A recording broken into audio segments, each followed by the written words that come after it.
¿Cuántas promesas te han hecho que no se han cumplido? Yo no te prometo un gran sueldo. Te prometo un trabajo fijo. No te prometo que siempre sea como el primer día. Te prometo que nunca te faltarán las fuerzas. No te prometo que todos tus compañeros resistan. Te prometo que se puede llegar hasta el final. No te prometo personas importantes. Te prometo personas que no saben cuánto valen. No te prometo que vayan a hacer caso de lo que digas. Te prometo que querrás repetirlo una y otra vez. No te prometo la comprensión de los que te rodean. Te prometo que sabrás que has hecho lo correcto. No te prometo que te vayan a pedir ayuda. Te prometo que te necesitarán. No te prometo una decisión fácil. Te prometo que nunca te arrepentirás. No te prometo un trabajo perfecto. Te prometo formar parte de un proyecto inolvidable. No te prometo que siempre vayas a obtener resultados. Te prometo que tu trabajo dará mucho fruto. No te prometo que vayas a tener grandes lujos. Te prometo que tu riqueza será eterna. No te prometo que siempre vayas a poder ser valiente. Te prometo que tu amor será más fuerte que el mío. No te prometo que puedas acabar con el dolor, el sufrimiento y la injusticia. Te prometo que estés donde estés, llevarás esperanza. No te prometo el reconocimiento del mundo. Te prometo una palabra eficaz. No te prometo seguridades humanas. Te prometo la certeza de que has sido elegido. Y te prometo que alimentarás al mundo.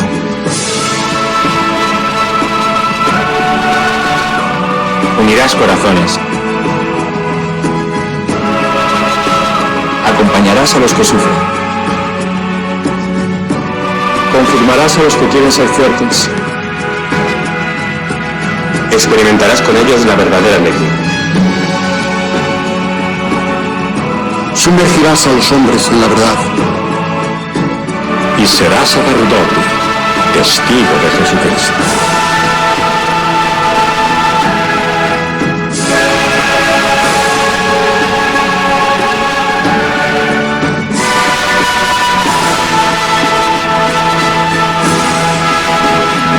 No te prometo una vida de aventuras.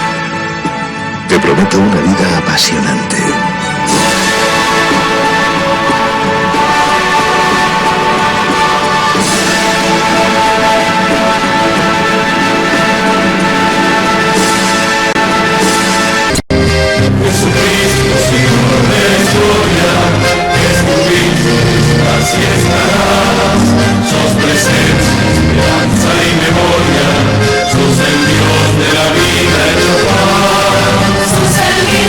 Jesús que estuviste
Invitamos a todos los que están en sus casas, a los que están en los hospitales, a los que están en distintos lugares de internación, que no pueden salir por enfermedad, por debilidad, a los que los cuidan, a los presos, a los monjes y a las monjas de clausura, a que espiritualmente peregrinemos para alcanzar el don de esta indulgencia del año santo 2025.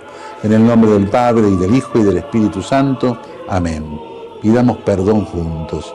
Señor, ten piedad. Cristo, ten piedad. Señor, ten piedad.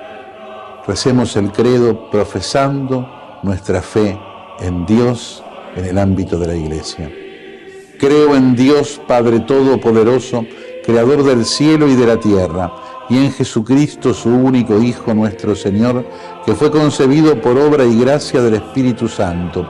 Nació de Santa María Virgen, padeció bajo el poder de Poncio Pilato, fue crucificado, muerto y sepultado, descendió a los infiernos, al tercer día resucitó de entre los muertos, subió a los cielos y está sentado a la derecha de Dios Padre Todopoderoso. Desde allí vendrá a juzgar a vivos y a muertos. Creo en el Espíritu Santo, la Santa Iglesia Católica, la comunión de los santos, el perdón de los pecados, la resurrección de la carne y la vida eterna. Amén. Delante de Jesús, mirando a Jesús en el sagrario, le pedimos que venga a nosotros. Señor Jesús, no puedo recibirte ahora con la hostia consagrada, pero te pido que vengas espiritualmente a mi corazón. Jesús, quiero permanecer siempre con vos. Recemos por el Papa y por las intenciones que lleva en su corazón. Padre nuestro que estás en el cielo, santificado sea tu nombre. Venga a nosotros tu reino, hágase tu voluntad en la tierra como en el cielo. Danos hoy nuestro pan de cada día. Perdona nuestras ofensas, como también nosotros perdonamos a los que nos ofenden. No nos dejes caer en la tentación y líbranos del mal. Amén. Y a la Virgen le confiamos nuestra vida, la saludamos, le pedimos que nos siga cuidando para vivir siempre en la esperanza. Y que a todos los bendiga Dios, que es Padre, Hijo y Espíritu Santo. Amén. Amén. El peor analfabeto es el analfabeto político. No oye, no habla, no participa de los acontecimientos políticos. No sabe que el costo de la vida, el precio del poroto, del pan, de la harina, del vestido, del zapato y de los remedios dependen de decisiones políticas. El analfabeto político es tan burro que se enorgullece y ensancha el pecho diciendo que odia la política.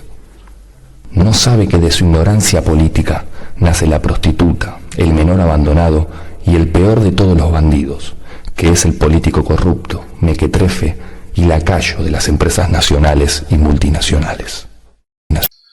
Hace 81 años empezaba a producirse lo que se puede llamar los primeros pasos del peronismo. Una revolución que no se ponía de acuerdo entre ellos, donde Ramírez, después Rawson, que eran militares que habían producido el golpe de Estado porque se sabía que lo que se estaba gestando era un acto electoral fraudulento, y entonces, para evitar esa situación, se produce el segundo golpe de Estado. El primero había sido en el 30, cuando le pusieron a Irigoyen, y ahora, en 1943, se producía este nuevo golpe de Estado en la Argentina, donde un grupo de coroneles toma la determinación.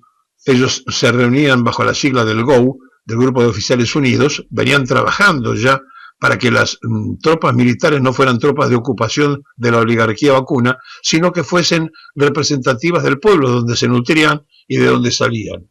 Bueno, como estaban en plena discusión y en plena construcción todo aquello, cuando vino la oportunidad, colocaron a sus hombres en lugares clave.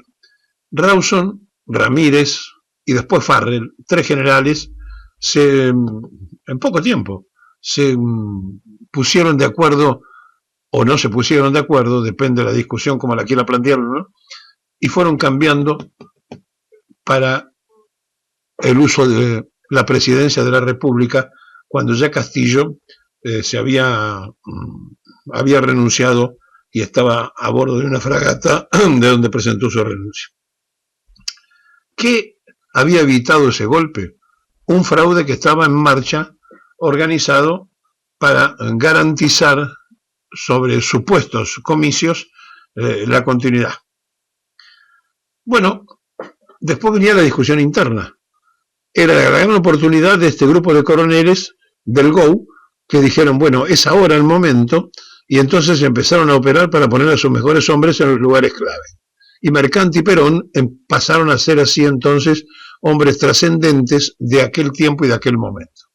Y Perón comienza en la revolución del 4 de junio a aparecer, porque le dan el cargo de un oscuro departamento de la Dirección de Trabajo, que él la transforma en la Secretaría de Trabajo y Previsión, y por primera vez las tropas no iban a ser aliados de la oligarquía terrateniente y vacuna de la Argentina, sino que al revés iban a defender a los peones de campo, a los trabajadores, a los obreros. Ese cambio profundo que se producía era además una constante de Perón con cuanto grupo se reunía de sus camaradas y venía trabajando, hablando de que se iba a producir después de la guerra una necesidad de que la Argentina se autoabastezca porque no iba a poder seguir importando las cosas que en ese momento se importaban. Y había un recuerdo, en el conflicto del año 30, cuando el mundo entra en una crisis, y ya en la Primera Guerra Mundial, la Argentina, como no fabricaba nada, todo el textil era importado de Inglaterra, bueno, ¿qué pasó en la Primera Guerra Mundial? Hubo que usar trajes de papel, sí, de papel. No había cómo hacer el género necesario en la Argentina. Y aquello daba vuelta en la cabeza de Perón, que decía, necesitamos industrializarnos, necesitamos despegar, porque cuando se termine la guerra, la importación no va a poder ser la misma, porque por más que tengamos con qué pagar o con qué comprar, no van a tener que vendernos. Lo escuchaban los colegas a Perón, sus camaradas, y finalmente se fue convenciendo un grupo que trabajó bajo una logia del GO, del Grupo de Oficiales Unidos. Todos coroneles, y tenían como referencia a Ábalos, que era el jefe de Campo de Mayo, para decir hay un general, porque por esa cuestión militar de tener a alguien de más rango arriba de ellos. Lo real y lo cierto es que este episodio terminó cuando Rawson y Ramírez se sucedieron la presidencia y llegó Farrell finalmente, y con Farrell los coroneles dieron un paso más y finalmente Perón fue nombrado secretario, mejor dicho, a cargo de la Dirección de Trabajo. Él la hizo Secretaría de Trabajo y Previsión, avanzó mucho, creció mucho, fue vicepresidente de Farrell, fue jefe del ejército y era un coronel, no era un general. Y esto ya traía cierto escozor al punto tal que antes del 17 de octubre un grupo de militares lo busca para asesinarlo a Perón, porque no podían aceptar que tuviera tanto poder y que además no fuera un general. Terminado esto, que está en la historia, que se conoce, lo importante es que hoy es una fecha fundacional del peronismo. Un 4 de junio nacía el peronismo, sin saber qué estaban haciendo, y el 17 de octubre, con el bautismo de fuego que se le da a ese pueblo, porque fue un bautismo de fuego el hecho de que, arriesgando su propia vida, salieran todos, paralizaran lo que se podía paralizar, levantaron el puente del Riachuelo y cruzaban a nado, y no pudieron evitarlo, y como decía Raúl Escarabini Ortiz en una crónica maravillosa, era el submundo de la patria sublevada. Aquel 17 de octubre era por la libertad del coronel, a quien habían depuesto los propios camaradas de armas, porque avanzaba el celo sobre un coronel, repito, que no era ni siquiera general, y que tenía amplios poderes, manejaba el ejército, tenía la Secretaría de Trabajo y Previsión y era el vicepresidente de la República. Y así los sucesos se iban a llevar en el 45 al 17 de octubre. Pero esto de hoy se cumplen 81 años de aquel movimiento revolucionario del 4 de junio. Decimos nosotros que es la fecha fundacional del peronismo, aunque el propio peronismo no supiera qué estaban haciendo. El 17 de octubre fue su bautismo popular, y entre el 4 de junio y el 17 de octubre del 45, 2 años después, se puede decir que está la mayoría de edad del movimiento más fenomenal de masas que hasta el día de hoy sigue acumulando al pueblo trabajador. Bienvenidos a esta fecha fundacional del peronismo a las compañeras y compañeros. Ahora sí, la tenemos a Lourdes Rivadeneira de la Red Migrante.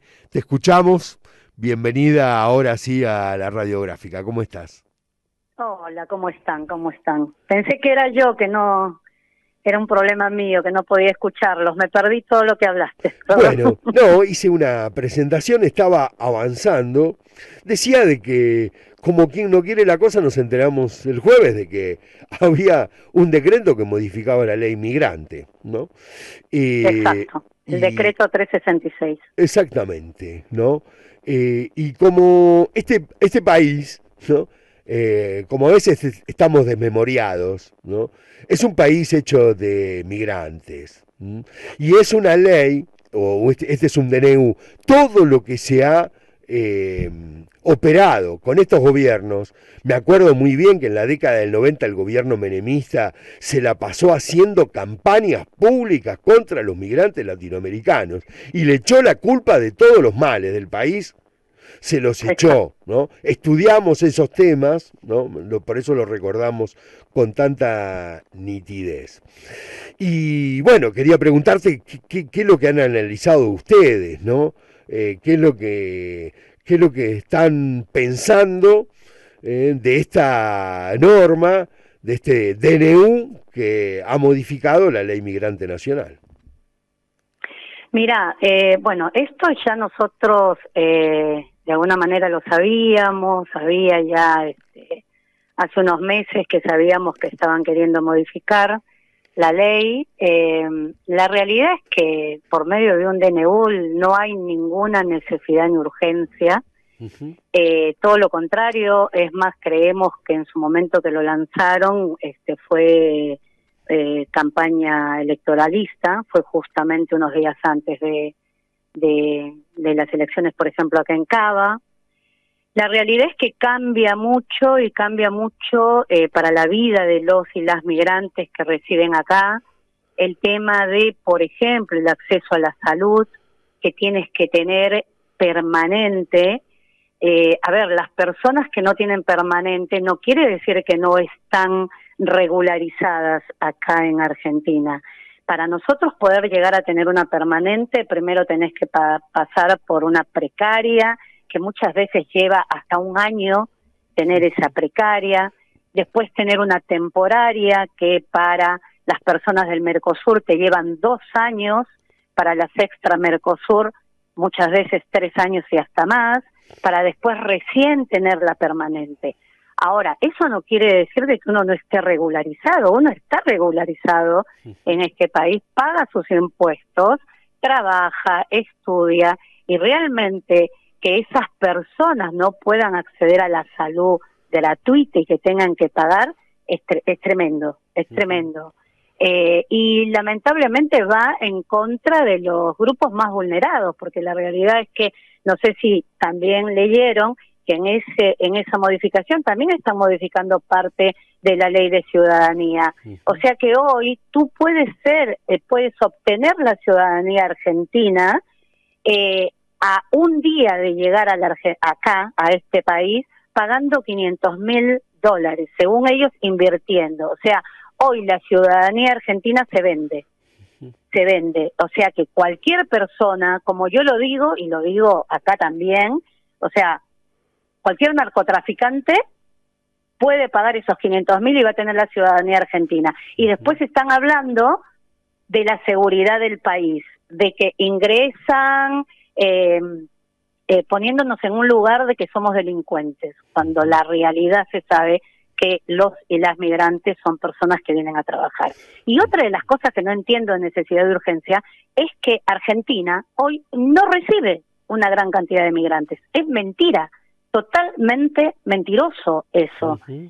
Y por el otro lado, que todas las personas que Estados Unidos está expulsando se van a venir a la Argentina. Eso es no tener idea de la realidad migratoria.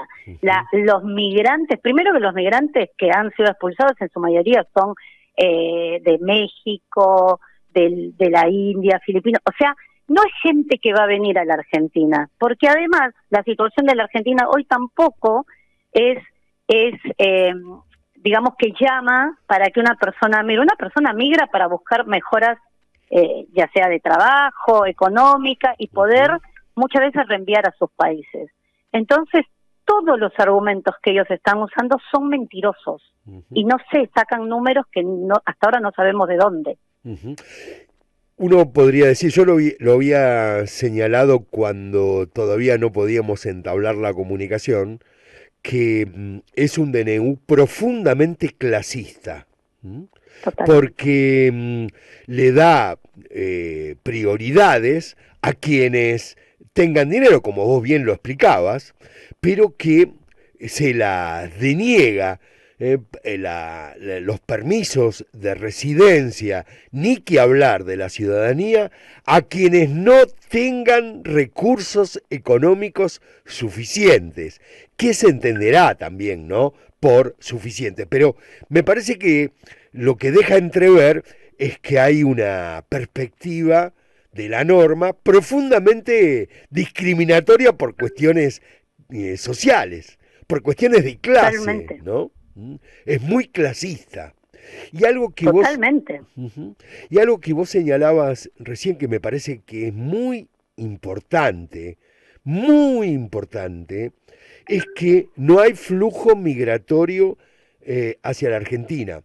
Y quiero retomar datos de los investigadores, los que investigaron durante la década del 90, que también llegaron a la misma conclusión.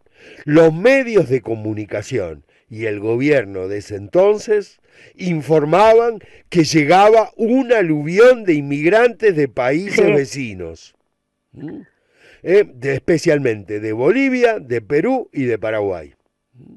Y sin embargo, los datos sociodemográficos indican que la población migrante de los países vecinos se mantuvo constante desde el primer censo nacional en 1869 hasta el último censo, que había sido en 1990, ¿no?, para ese momento.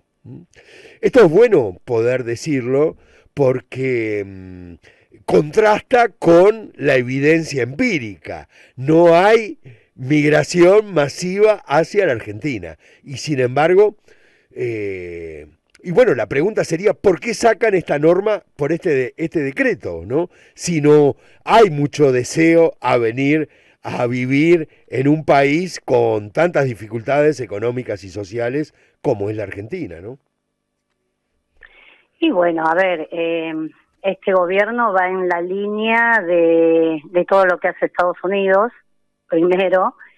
Segundo, hay un porcentaje de la sociedad que, bueno, que lo ha votado y que está de acuerdo con lo que él hace. Yo creo que todas estas disposiciones, DNU y todo lo que está haciendo, obviamente que es para quienes lo votan, para quienes están contentos con eso.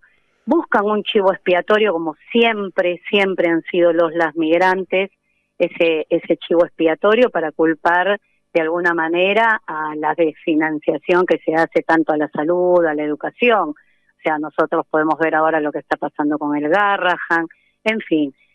Alguien tiene que tener la culpa de todo esto, y bueno, siempre se corta por el lado más débil, que en este caso somos las migrantes. Yo vivo 32 años acá, pero la realidad es que nunca voy a llegar a tener una ciudadanía plena. Esa es la realidad.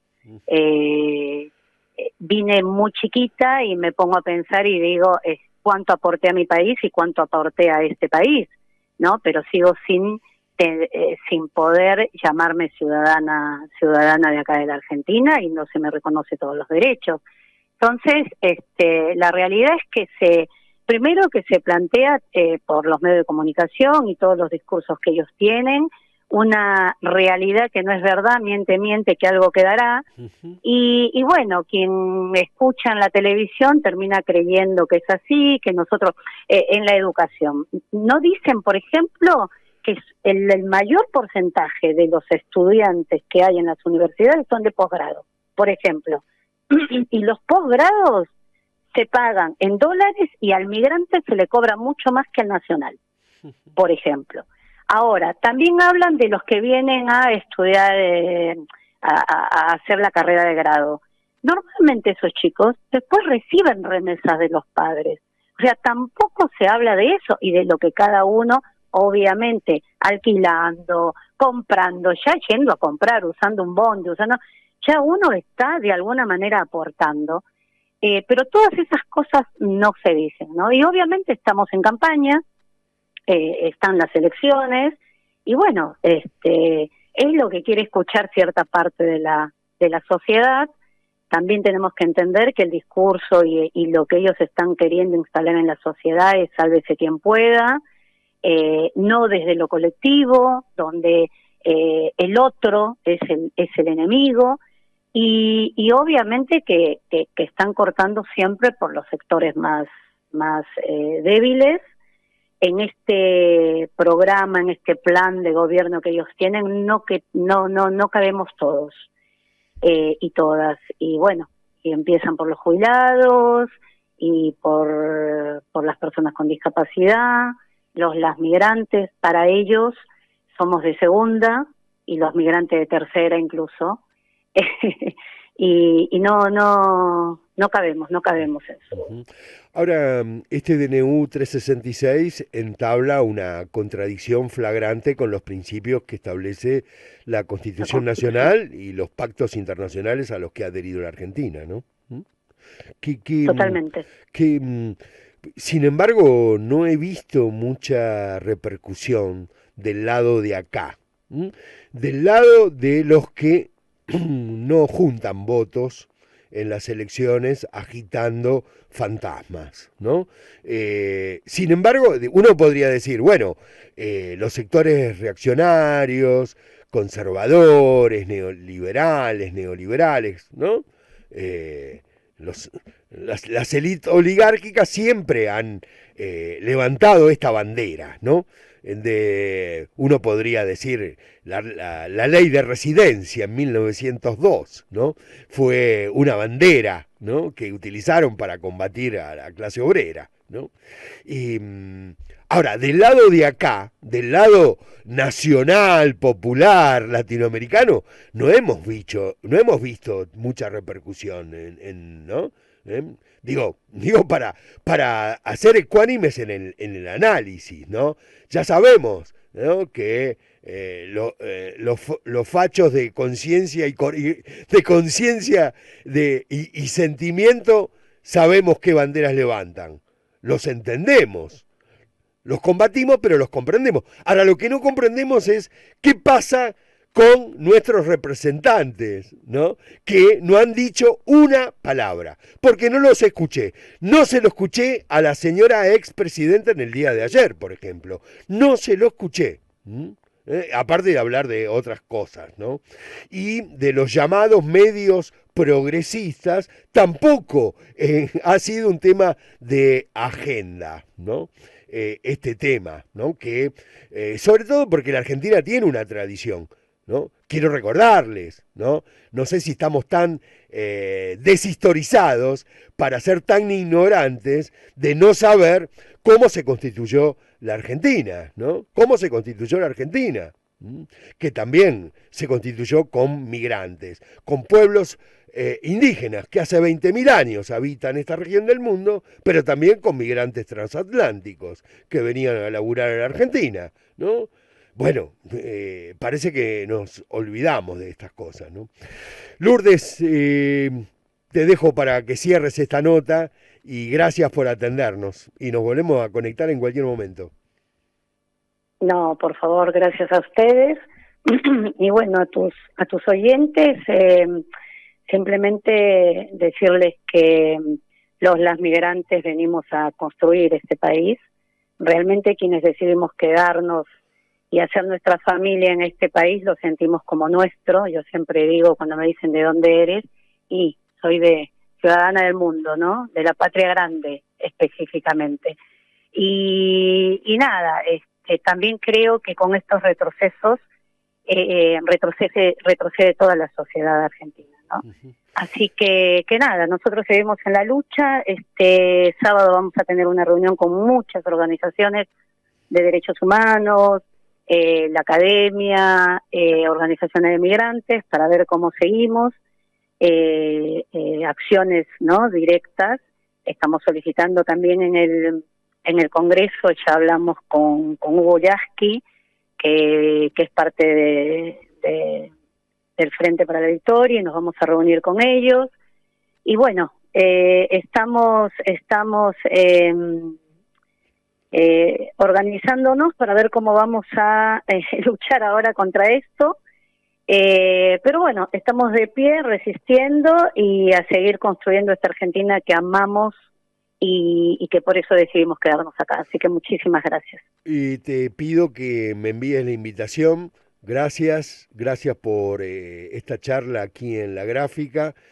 Nos vemos en cualquier momento. Lourdes Rivadeneira, de la Red Nacional de Migrantes.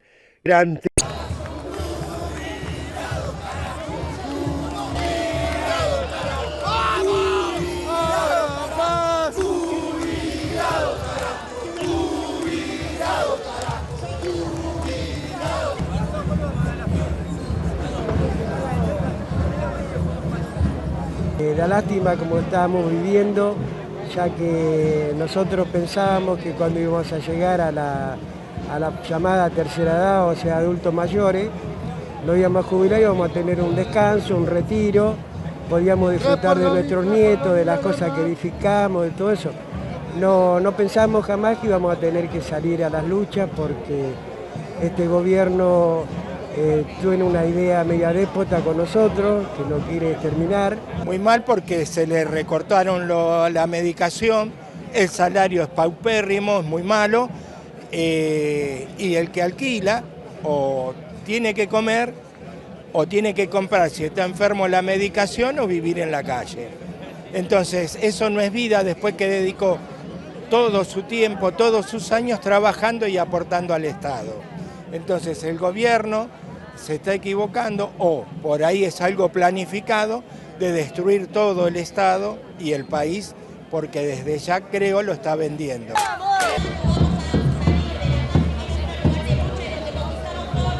Dejando en la Secretaría de Karina Milei la decisión de que una represión descomunal, absolutamente desmedida, con movilidad. El pueblo argentino hace muchos meses viene reclamándole al Congreso Nacional. El pueblo argentino, digo, todo en su conjunto y específicamente nuestros jubilados y pensionados que todos los miércoles asisten a este Congreso y que la política, lejos de darle una respuesta, el Gobierno Nacional lo que hace es castigarlos, pegarles, maltratarnos y llevar adelante la represión más impresionante que tengamos memoria. Gracias, diputado Capozzi, diputado Zapata. Son totalmente desvergonzados a querer plantear como solución la recurrencia a la misma medida que llevaron a la quiebra del sistema. Dejemos de macanear. Acá la verdadera solución, cuando uno quiere hablar en materia de jubilaciones, es recomponer el sistema. Gracias, diputado Zapata. Tiene la palabra el diputado Nicolás Mazzot. A los jubilados, que por supuesto que no cobran poco por culpa de Javier Milei, pero sí cobran poco hace 18 meses por responsabilidad compartida de Javier Milei. No es culpable, pero es tan responsable hace 18 meses. Miles de personas se movilizaron frente al Congreso en Buenos Aires en protesta contra el ajuste y las políticas del gobierno de Javier Milei, con jubilados como eje central y el apoyo de grupos feministas, médicos, científicos, sindicatos y abuelas de Plaza de Mayo. Bajo el lema contra el ajuste y la crueldad, la convocatoria contó con la adhesión de más de una decena de grupos de ciudadanos de a pie que fueron llegando en las primeras horas de la tarde porteña a las inmediaciones del Congreso. Hoy se trata de algo que veníamos ya buscando, la unificación de las luchas, porque hoy se trataba el tema en el Congreso de la reforma de discapacidad, que la venían no dando quórum, y es una necesidad porque discapacitados hay muchos, toda familia tiene un discapacitado. Y nosotros los jubilados que venimos todos los miércoles decidimos venir más temprano para apoyarlos.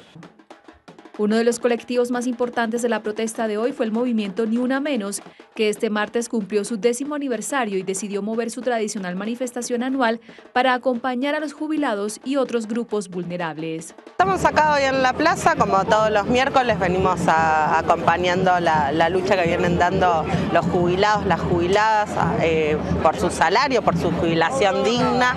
Además hoy se suma el reclamo a 3 años del Ni Una Menos. A 10 años del Ni Una Menos, que se cumplió ayer, así que con todos los reclamos para que dejen de matarnos y de violentarnos.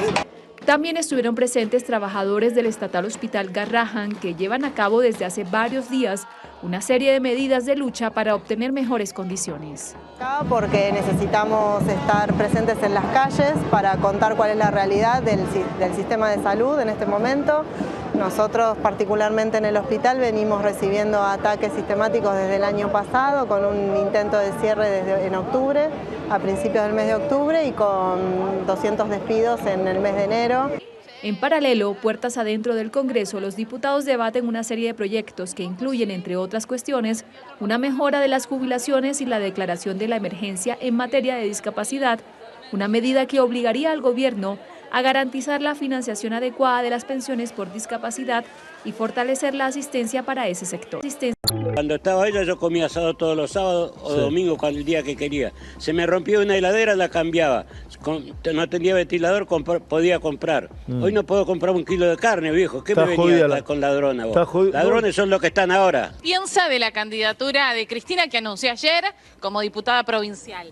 Me gusta un montón. ¿Le gusta? Viste, gana la matanza, te digo. Bien. A ver. Hola, ¿qué tal? ¿Cómo estás vos? Gusto vamos a decir bien, viejo. Mientras andamos, estamos bien. Estamos muy bien. Bueno, a Cristina la votamos entonces. Que no andemos, vamos a andar mal, ¿viste? A Cristina la votamos sí, entonces. Seguro que sí. Vos no sé si le vas a votar.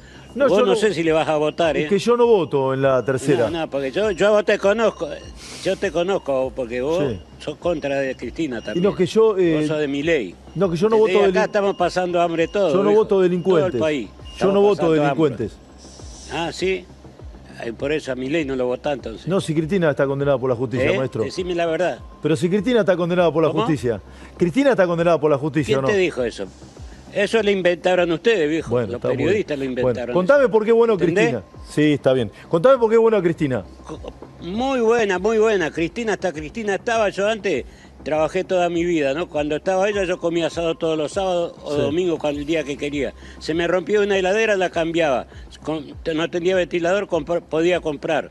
Hoy no puedo comprar 1 kilo de carne, viejo. ¿Qué me venía con ladrona vos? Ladrones son los que están ahora. Está muy bien, está muy bien. Está muy bien. Escuchó que no sé quién lo votó, esta porquería que hay. Si te escucho todo lo que vos quieras decir. No, seguí. Por fin tengo el gusto de hablar y decir. Decí lo que quieras. Lo que te tengo que decir. El sucio, decime mal, el sucio. Tengo que decir. No, porque te interrumpí y no quiero interrumpir. Es un nazi totalmente loco, que a él no le importa el país, de la gente, de nadie, ¿entendés? Él quiere a todos como vos que tienen plata, mucha plata y nada más. ¿Por qué es nazi? A todos los pobres los quiere eliminar. ¿Por qué es nazi? Porque es nazi. ¿Por qué? Ay, se cortó. Ahí estamos teniendo problemas con el auricular, pero no, ponete tranquilo. Pero decile, porque si no parece que lo corte, no quiero. Disculpen la desprolijidad. Ahí está. Ahí te escucha nuevamente. ¿Y por qué nazi me decía? ¿Por qué nazi? Preguntaba Esteban. Porque sí, viejo, todo para él y todo lo que tienen plata, nada más. Y después quiere matar. ¿Dónde viste vos que tanta motosierra para qué? Para los pobres, le hacen cagar palo a los jubilados ahí en la plaza, no le dan un mango, le niegan 10.000 pesos mientras él va y tira millones por allá, por afuera, va a pasear por todo con toda la comitiva. ¿Cuánta plata gastan? Claro. ¿Y por qué no le dan a los pobres jubilados que laburaron todos los días, toda la vida? ¿De qué laburaste? Gracias Contanos a ellos un poco. Estamos acá yo laburé 50 años de herrero. Herrero, mira qué bueno. 50 años soldando y ¿sabe cuánto? ¿Autógena o eléctrica? No, eléctrica. Vos fijate de mal que estoy, ahora me tienen que operar de la vista por lo mal que estoy. Escuchá, ¿y dónde laburabas? Estoy cobrando la mínima. No, es una vergüenza eso. Yo laburaba acá en San Justo. En San Justo. En San Justo. ¿En una fábrica metalúrgica? Sí. Sí. Yo hacía toldo, cerramiento, viste, techo de chapa de zinc, todo eso, ¿entendés? Y trabajé toda mi vida y hoy pues no puedo comer es una vergüenza. ¿te parece? ¿Y cuánto ganás? Menos de 400. Y la verdad que sí, lástima. Sí, menos que 400, ojalá. Por eso, menos de 400. Mira, recién vine a pagar los impuestos, escuchame, vine a pagar los impuestos de mi casa, pagué 70.000 pesos. Los impuestos, ¿la luz, el gas tengo que pagar o el inmobiliario? La luz el otro día, ¿sabe cuánto pagué? ¿Cuánto? 170.000 pesos, 178.000 pesos. Pero pará, poneme un puntito ahí. No sé lo que consumiste, pero si ganás 400 o a 170 no se puede vivir. Eso es imposible. ¿Cómo hace para vivir? Sí, pero yo tengo mi hija, ¿viste? Tengo mi hija, tengo mi yerno, decir que mi yerno trabaja. ¿Entendés? Porque si no tenemos para comer. ¿Y viven toda la misma casa? Antes, ¿Cómo yo hacen? te digo, todos los fines de semana. Sí, estamos ahí en la misma casa, sí. ¿Ahí en Catán? Y decir gracias a Dios que yo hice mi casa en mi casa aquella época, ¿no? Hoy si quiero hacer una casa no puedo hacer ni un rancho de paja, viejo. Claro. ¿O te parece? No me parece. ¿Cómo es tu nombre? Humberto. Villelma. ¿Come larga o come corta? Villelma. B corta. Villelma. Mirá que es el único apellido que hay, no hay otro. Bueno, por eso te pregunté. Humberto Villelma. Villelma. Me encantó conocerte. Te mando un abrazo grande. Escucho. Gracias. Yo te miro siempre a vos en la televisión. Bueno, gracias. Antes cuando andaba, que viste que hacía propaganda y eso, que andaba con la chica esta que no me acuerdo. Entonces era bonito, pero después te volviste para atrás, no sé cómo, por qué, viejo. ¿Cuál fue el motivo? No sé. Bueno, hoy gracias. La verdad que está en contra del mundo. Chau. Bueno, chau. Un gusto que siga bien. Abrazo a tu papá Milei. Chau. Gracias, chau, maestro. Chau. Una de las cosas más llamativas de este tiempo es cómo la gente vota contra sus derechos. Eliminamos organismos, digamos, que se dedicaban, por ejemplo, a perseguir ideológicamente a aquellos que no comulgaban con la izquierda, como por ejemplo el Ministerio de la Mujer o el INADI.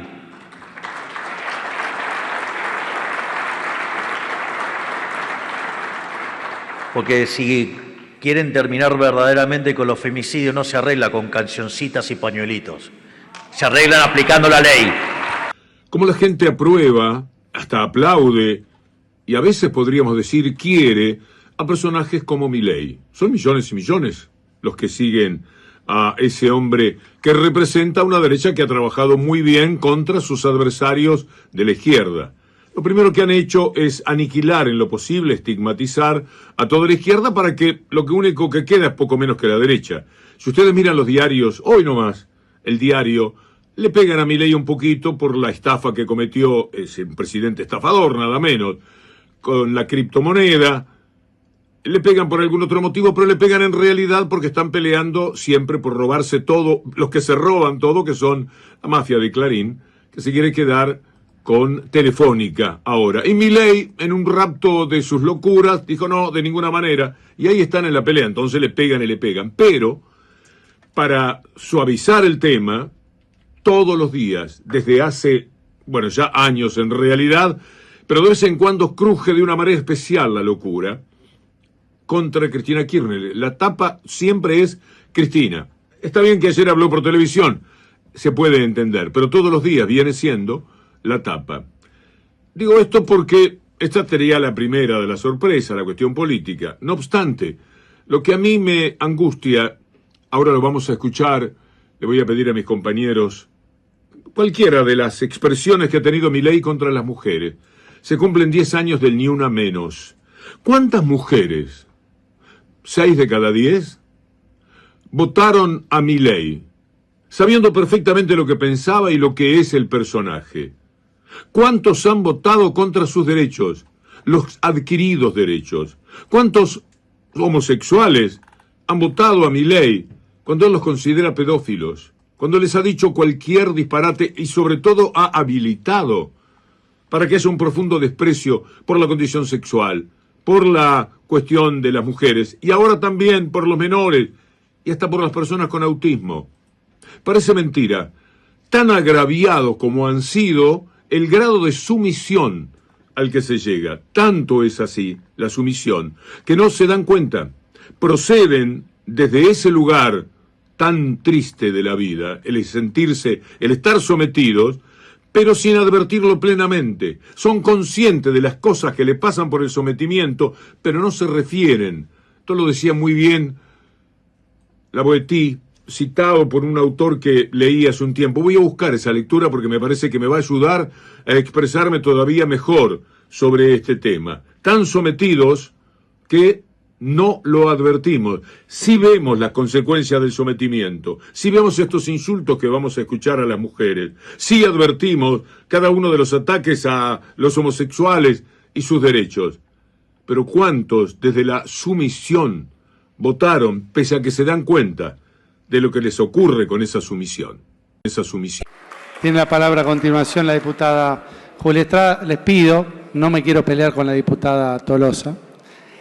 Fue la primera diputada y duplicó la cantidad de su tiempo. Si nos vamos a manejar así toda la sesión, bueno, pero está bien, diputada. Pero le pido, por favor, diputada, por favor, le pido que respetemos los tiempos acordados. Ya, si le quedó un minutito de antes, hoy se los devolví todos. ¿Está bien? Terminamos con eso. Diputada Estrada, le pido que cumpla con los tiempos. Gracias. Por favor, muchas gracias. Anoche en la señal de noticias TN vi a una diputada de su bloque decirle a una médica residente del Garrahan que con 360.000 pesos se podía vivir y que se deje de quejar de su salario porque su salario duplicaba la canasta básica. Es mi obligación como diputada, pero como ciudadana y como militante política, traer estos datos porque me asusta la distancia que tienen algunos integrantes de esta Cámara de lo que le pasa a nuestro pueblo. La distancia, la disociación que tienen en su cabeza respecto de lo que cuesta vivir en la Argentina. Miren, en abril del 2023, un residente cobraba 209.000 pesos y la canasta básica total estaba a 203.000. Era prácticamente una canasta. ¿Era un gran sueldo? No, claro, siempre la salud pública tiene esta deuda. Hoy, 794.000 pesos gana un residente del Garrahan y 1.110.000 es la canasta básica total. Es de 0,72%. Es una vergüenza lo que ocurrió anoche. Pero claro, ¿cómo no nos vamos a sorprender que ahora tampoco quiera la Libertad Avanza dar quórum ni el PRO ni la Unión Cívica presidida por De Loredo y otras provincias, porque estamos discutiendo jubilaciones que justamente son de 360.000 pesos. Y anoche hubo una diputada libertaria en Todo Noticias diciendo que con 360.000 pesos se podía vivir. ¿Y saben qué pasa? No se puede vivir con 360.000 pesos en la Argentina. Por eso estamos acá. Porque un jubilado de la mínima a junio está en 304 y tienen el bono congelado en 70.000 pesos desde hace un año. ¿Qué es lo que vinimos a hacer? Dos cosas muy sencillas. Miren, son 12 artículos lo que tenemos en el dictamen de mayoría de Unión por la Patria.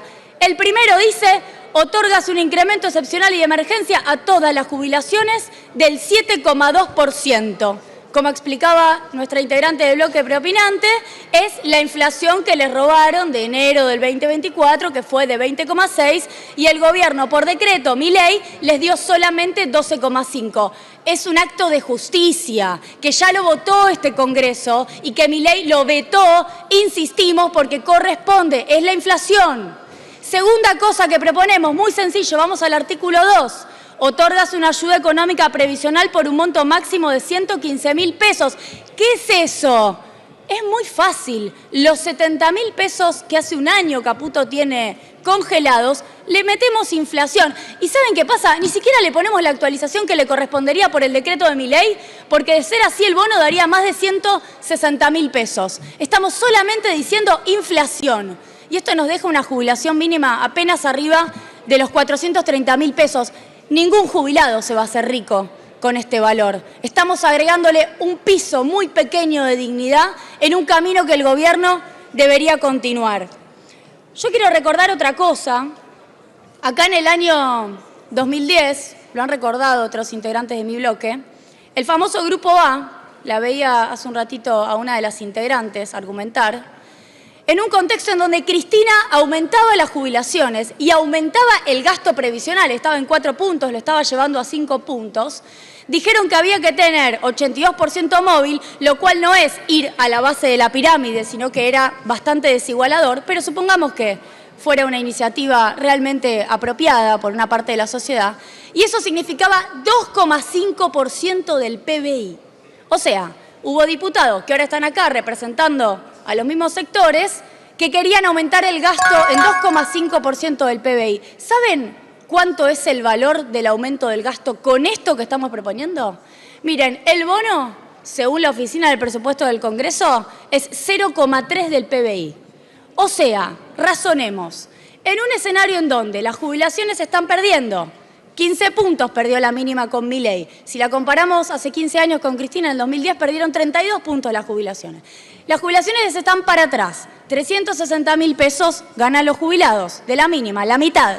En ese contexto, te dicen que no se puede gastar 0,3 del PBI para darles un bono.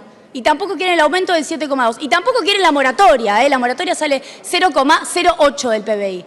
Pero cuando las jubilaciones aumentaban, estaban dispuestos a votar un aumento que era 2,5 puntos del PBI. A mí me parece bastante obvio que nunca le quisieron dar un aumento a los jubilados. Lo único que quisieron es hacer un negocio en el 2010, un carancheo político, y ahora no les interesa tampoco aumentarle a los jubilados.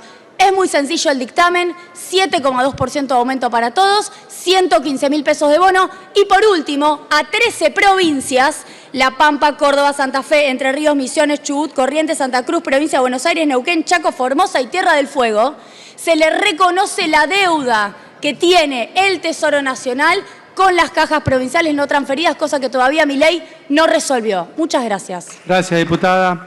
Gracias. Tiene la palabra el diputado Juan Marino. Gracias, presidente.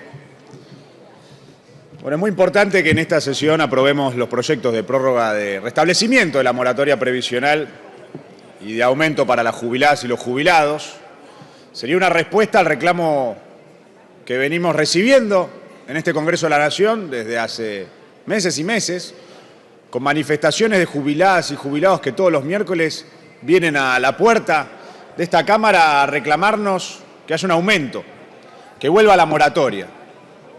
Y esta respuesta que estamos dando acá contrasta con la respuesta del Gobierno Nacional, que lo único que ha hecho ha sido reprimirlos. Quiero mostrarle unos datos, presidente, para que todos los podamos ver, acerca de cómo esa represión comandada por Patricia Bullrich se ha incrementado miércoles tras miércoles. Y en solo 5 meses de 2025 hubo más heridos que en todo 2024. 1.231 heridos por la represión de enero a mayo de 2025, 1.216 heridos en las represiones en todo 2024. Esto es un relevamiento, un monitoreo que ha hecho la Comisión Provincial de la Memoria, que demuestra cómo el gobierno avanza en ir testeando los límites de la democracia. Han herido jubiladas y jubilados, han herido sistemáticamente a los trabajadores de prensa que cubren las manifestaciones, han herido niños. Por una de esas heridas ya ha sido procesado uno de los agentes que hirió a una niña frente a esta Cámara. Y el miércoles pasado, por ejemplo, tuvimos la situación insólita de que los alrededores de este Congreso estuvieron cortados, las calles estuvieron cortadas por el operativo de Patricia Bullrich durante horas y horas para impedir que durante 1 hora y media las jubiladas y los jubilados circularan alrededor del Congreso para hacernos un reclamo. Ahí también impiden que ejerzamos nuestro trabajo como diputadas y diputados nacionales, que tendríamos que poder recibir sin ningún tipo de obstáculo a quienes se manifiestan frente al Congreso para escucharlos y para representarlos. Y por el contrario, las autoridades de esta Cámara, en vez de facilitar que eso ocurra y reclamarle al Gobierno Nacional que cese en esos operativos represivos, permiten que la Gendarmería utilice el anexo de la Cámara como una base logística los días que reprimen a los jubilados frente a esta Cámara de Diputados. Eso se tiene que terminar. Le tenemos que decir basta a Patricia Bullrich, basta a Milei. Y por eso es muy importante la enorme manifestación que hay hoy frente a esta Cámara de Diputados, frente a este Congreso. ¿En nombre de qué le exigen a esos jubilados que están dispuestos miércoles tras miércoles a marchar acá y a que los gacen y a que los repriman, porque no les queda otra, porque tienen que elegir entre comprarse los remedios o comprarse la comida? ¿En base a qué les exigen ese sacrificio, ese sufrimiento? Este gobierno no alumbra nada bueno hacia el futuro, no tiene ninguna autoridad para exigirle a nuestro pueblo que sufra lo que está sufriendo. Mire, señor presidente, cuando el gobierno fue a tocar la puerta al Fondo Monetario Internacional y rubricó un acuerdo ilegal por DNU con el fondo, fue la confesión del fracaso del desgobierno de Caputo y Milei. Ya pasaron casi 2 meses de que firmaron ese acuerdo ilegal. Y hoy podemos decir que ese plan del FMI está fracasando nuevamente. Hoy no están juntando las reservas que se comprometieron a juntar con el fondo. Y por eso están acordando la postergación de la revisión técnica para fines de julio. Van de fracaso en fracaso y su desgobierno lleva a una desorganización económica en general a nuestro país. Hoy vimos la noticia en la agencia Bloomberg de que estamos ahora, la cantidad de cheques sin fondos en el mismo nivel que en el peor momento de la pandemia. Crecen los impagos corporativos. Cada vez más empresas piden el procedimiento preventivo de crisis y, por ejemplo, las empresas del neumático amenazan con cerrar las fábricas directamente. En el rubro de los lácteos, en el agro, crecen los quebrantos, crece la cesación de pagos, los saldos impagos de la tarjeta de crédito en el nivel más alto de los últimos 3 años. Hay un industricidio producto del plan de genocidio económico con más de 13.000 empresas cerradas. Entonces, esto no va más. Hay que ponerle un límite y hay que plantear un principio de solución. Y cuando en esta Cámara nos ponemos de acuerdo y votamos a favor de las jubiladas y los jubilados, votamos a favor de la emergencia en discapacidad, cuando también emplacemos a las comisiones de Educación y Presupuesto para que traten la ley de financiamiento universitario, cuando votemos también a favor del presupuesto para el Garrahan, toda esa agenda a favor de todas las luchas que se van convirtiendo en causas de todo el pueblo, van generando las condiciones para que construyamos un gran frente opositor a Javier Milei que le ofrezca a nuestro pueblo una alternativa. Ese es el camino por el cual tenemos que transitar.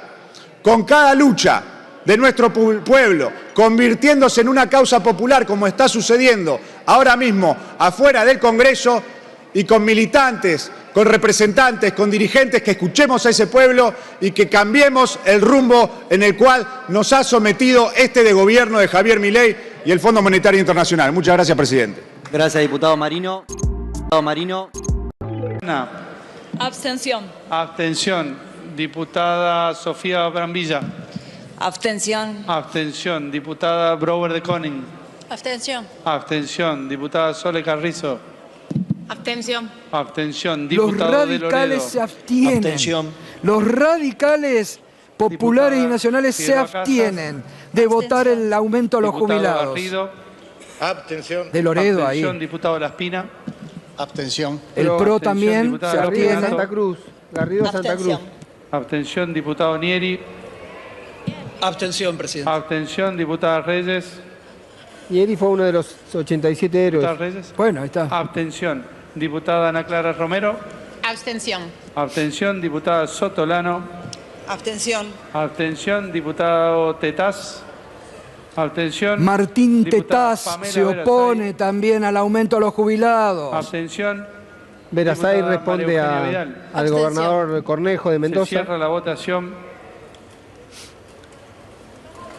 Por secretaría se dará lectura. 142 votos afirmativos, 67 negativos, 19 abstenciones. Bueno, se aprobó en la Cámara de Diputados el aumento de 7,2% para todos los jubilados y el bono a 110.000 pesos. ¿Qué pasa? 100.000 pesos. Una cuenta que te va a sorprender. Dale. La culpa de todos los males de la Argentina es de la Unión Cívica Radical. ¿Por qué? Contémosla, mira. La tomamos. 1916, Sí. del 16 al 30 Sí. gobernaron los radicales. Los radicales. Del 31 al 43 gobernaron los radicales. Con la dictadura de Aramburu y Rojas, medio gabinete ministerial era radical. Ajá. Después gobernó Frondizi, que era radical. Después gobernó Ilía, que era radical. Con la dictadura militar, la última del 76 al 83, hubo 200 intendentes radicales, ninguno peronista. Sí. ¿no? Después gobernó 6 años Alfonsín, después gobernó 2 años de la Rúa. En los últimos 100 años, 70 años gobernó el radicalismo. Uno podría hacer esa chicana, pero ¿cuál es la diferencia? Uno no tiene la deshonestidad intelectual de saber o de decir que Irigoyen y Alvear no eran lo mismo. Y no eran lo mismo Alfonsín que de la Rúa. Yo no tengo esa deshonestidad intelectual. ¿Por qué ellos sí tienen esa deshonestidad intelectual de meter todos en la misma bolsa? ¿Es ignorancia o es supremacismo político? Y hay una cosa más. El peronismo gobernó de los 80 años, gobernó 30 años. 35 años, pero el 25 años el Estado Nacional persiguió al peronismo. No hay en la historia argentina ningún partido político que haya sido perseguido brutalmente por el Estado Nación como lo fue el peronismo.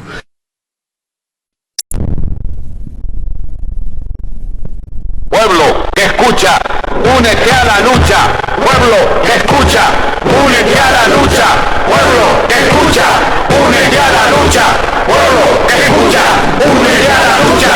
Pueblo que escucha, únete a la lucha. Pueblo que escucha, únete a la lucha. Pueblo que escucha, únete a la lucha. Pueblo unido, nunca vencido. Pueblo unido, nunca vencido. Y luche, luche, luche, no deje de luchar. Y luche, luche, luche, no deje de luchar. Por un canto de obrero, obrero popular. Y luche, luche, luche, no deje de luchar. Pobre el pobre que no luche, siempre callado nomás. Le han de robar su guitarra, nunca más ha de cantar. Y luche, luche, luche, no deje de luchar. Y luche, luche, luche, no deje de luchar. Por un canto de obrero, obrero impopular. Y luche, luche, luche, no deje de luchar. Pueblo que escucha, une cosas tiene mi pueblo que no las puedo callar. Cualquiera viene y le ofende y él calladito nomás. Pero guarda al que trampea, pero guarda al que le miente, porque mi pueblo no es tonto, porque mi pueblo es valiente, porque mi pueblo algún día cuando la sangre reviente habrá de salir cantando con un fusil en la frente. Y entonces no habrá más niños durmiendo bajo los puentes, ni obreros, ni campesinos, siempre apretando los dientes, porque mi pueblo